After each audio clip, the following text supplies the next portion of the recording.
Assalamualaikum warahmatullahi wabarakatuh. Perkenalkan, nama saya Rifin Aulia dengan NIM A1J1220019 akan mempresentasikan tugas mata kuliah pengembangan media pembelajaran biologi mengenai analisis kebutuhan pengembangan media pembelajaran dalam mata pelajaran biologi.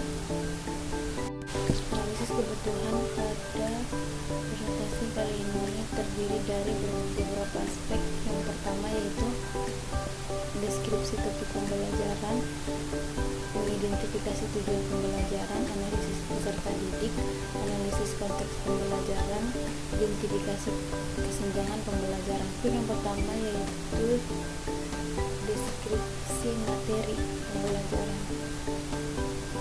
Sistem peredaran darah manusia adalah suatu sistem transport yang kompleks dalam tubuh yang berfungsi untuk mengadarkan oksigen, nutrisi, hormon, dan zat-zat penting lainnya ke seluruh tubuh.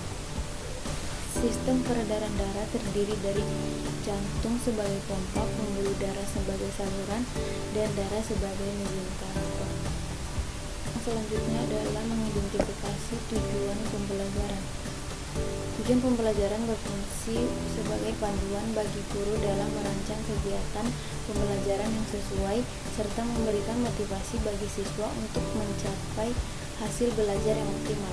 Tanpa tujuan yang jelas, pembelajaran akan menjadi kegiatan yang tanpa arah dan tidak efektif.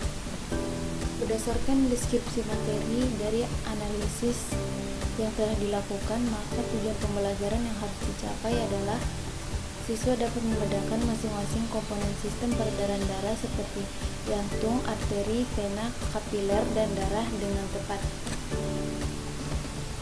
Aspek yang selanjutnya adalah menganalisis peserta didik. Berdasarkan hasil analisis yang telah dilakukan, terdapat dua aspek peserta didik, yaitu yang pertama adalah gaya belajar. Siswa cenderung memiliki minat terhadap gaya belajar visual dan auditori. Aspek yang kedua adalah motivasi dan minat. Minat siswa dapat bervariasi. Penggunaan teknologi video dan umpan balik dari guru dapat meningkatkan minat siswa terhadap proses pembelajaran. Kemudian adalah menganalisis konteks pembelajaran. Terdapat 4 aspek dalam analisis konteks pembelajaran yang telah dilakukan. Yang pertama yaitu durasi, anggaran, teknologi, dan sumber daya. Yang pertama adalah aspek durasi. Dengan memperhatikan durasi pembelajaran yang dilakukan di sekolah sehingga mampu menciptakan siswa lebih terfokus ketika mengikuti pembelajaran serta pembelajaran akan lebih efektif. Aspek yang kedua adalah anggaran. Anggaran diperlukan untuk membeli buku teks ataupun perangkat teknologi yang dapat menunjang proses pembelajaran agar berjalan lebih baik lagi. Aspek yang ketiga adalah aspek teknologi. Penerapan alat perangkat dan sistem berbasis teknologi untuk mendukung dan meningkatkan proses belajar dan mengajar yang memfasilitasi interaksi antara siswa dan guru sehingga diharapkan bahwa siswa dapat meningkatkan keterlibatannya dalam proses pembelajaran. Aspek analisis kebutuhan yang selanjutnya yaitu mengidentifikasi kesenjangan dalam pembelajaran. Kesenjangan muncul ketika apa yang kita harapkan tidak sesuai dengan yang terjadi di lapangan. Sehingga ketika adanya kesenjangan, maka diharapkan adanya solusi untuk memperbaiki kesenjangan tersebut. Berdasarkan analisis yang telah dilakukan, terdapat beberapa harapan, kesenjangan, dan solusi yang telah diuraikan. Yang pertama yaitu durasi pembelajaran yang efektif dapat membantu guru untuk menyampaikan materi pembelajaran sampai tuntas.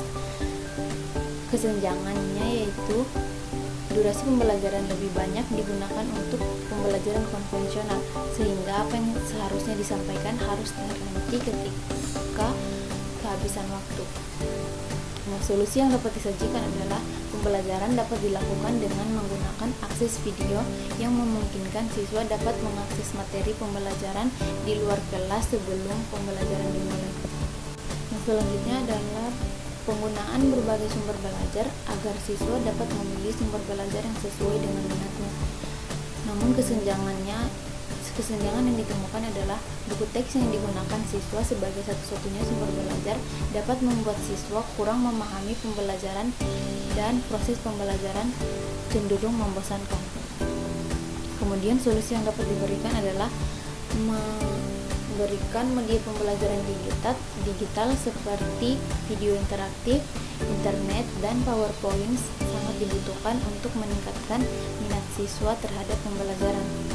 Setelah dilakukan analisis kebutuhan, maka dapat direncanakan desain pengembangan media berdasarkan temuan dari analisis kebutuhan. Nah, berdasarkan temuan dari analisis kebutuhan yang telah dilakukan, siswa sering kesulitan menghubungkan satu konsep dengan konsep lainnya, misalnya menghubungkan struktur jantung dengan fungsinya atau menghubungkan sistem peredaran darah dengan sistem organ lainnya. Kemudian materi sistem peredaran darah dapat melibatkan banyak struktur dan proses yang sulit divisualisasikan hanya dari teks atau gambar saja. Berdasarkan hasil analisis dan perencanaan desain pengembangan yang dilakukan, maka dapat direkomendasikan media pembelajaran yang sesuai, yaitu video animasi interaktif. Video animasi interaktif adalah sebuah media pembelajaran yang menggabungkan elemen visual, audio, dan interaktivitas untuk menciptakan pengalaman belajar yang lebih menarik dan efektif. Tidak seperti video yang biasa yang bersifat pasif, video animasi interaktif mengajak penonton untuk terlibat aktif dalam proses pembelajaran. Video animasi interaktif memiliki beberapa keunggulan. Di antaranya yaitu lebih menarik, lebih efektif, lebih personal, dan lebih fleksibel. Elemen interaktif membuat pembelajaran menjadi lebih menyenangkan dan menarik sehingga siswa tidak mudah bosan. Kemudian dengan melibatkan siswa secara aktif, video animasi interaktif dapat meningkatkan pemahaman dan retensi materi.